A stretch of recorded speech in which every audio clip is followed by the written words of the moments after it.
Hey guys, Mark from Periphery here, and in this entry we're going to be talking a little bit about more sliding and hammer-ons and pull-offs, but this time appropriate in a riffing context.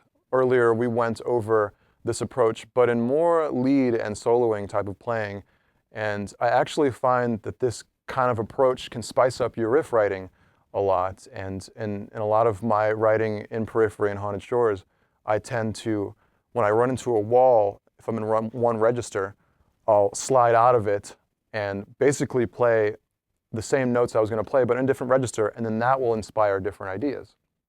So I have one exercise to sort of practice the approach that I'm talking about, and I'll get into that right now.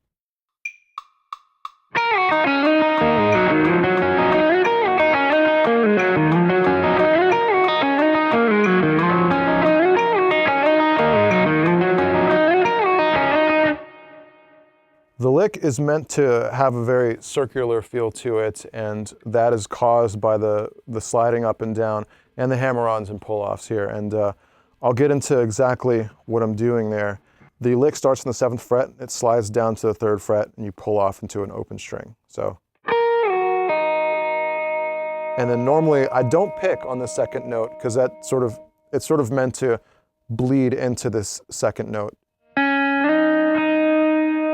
So, and then I'll pick that 1st note going into it. And then, once you're fretting with this ring finger, use this middle finger to go from 4, 2, and then pull off. So you want to slide down from 4 to 2.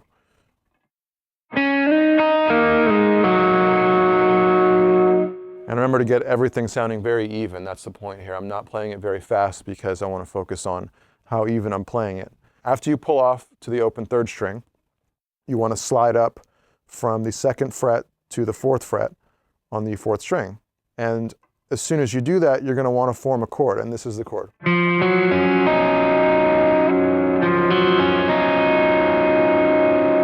And after you slide up, you want to get every single one of those notes ringing out pretty loudly.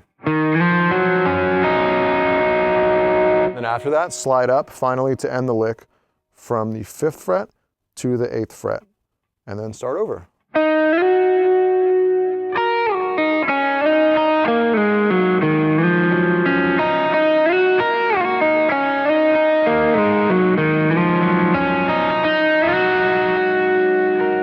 And you notice when you slide up from the 5th fret to the 8th fret, you want to do it with your pinky, not your ring finger. And I say the pinky because you want to lead with it, and then as soon as you finish, your ring finger is ready to go to resume the exercise.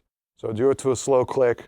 Make sure that every note and every hammer-on and pull-off, again, is even and confident sounding, because that's the point with these things. And I've found out that exercises like this, as useful as they are for your actual technique, doing things like this can help inspire creative ideas as well. And I can't tell you how many times I've been sitting playing an exercise like this, sort of on repeat, on cruise control, so to speak, and not really thinking about it. And then you use some variation or some permutation of the exercise, and all of a sudden comes some creative idea that was inspired directly by the exercise. So I'll get into an actual part that was inspired by that exercise, and that is the pre-chorus section from the song Priestess.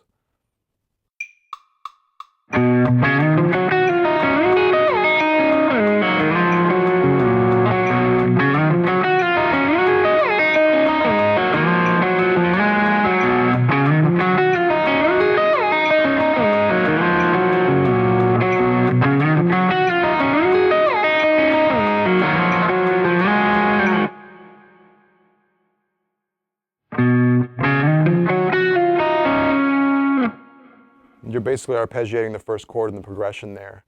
And once you're done playing those notes in this register, the next section is an attempt to just sort of slide and get out of that register to mix things up a little bit.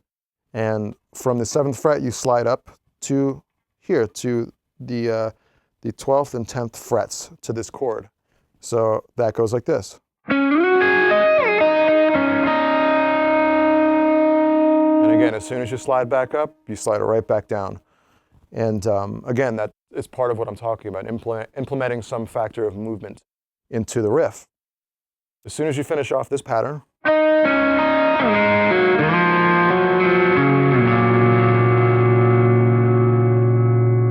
that's the last lick of the phrase, basically. I don't really strum across the strings to finish the pattern. I let every single open note ring against each other to finish it off.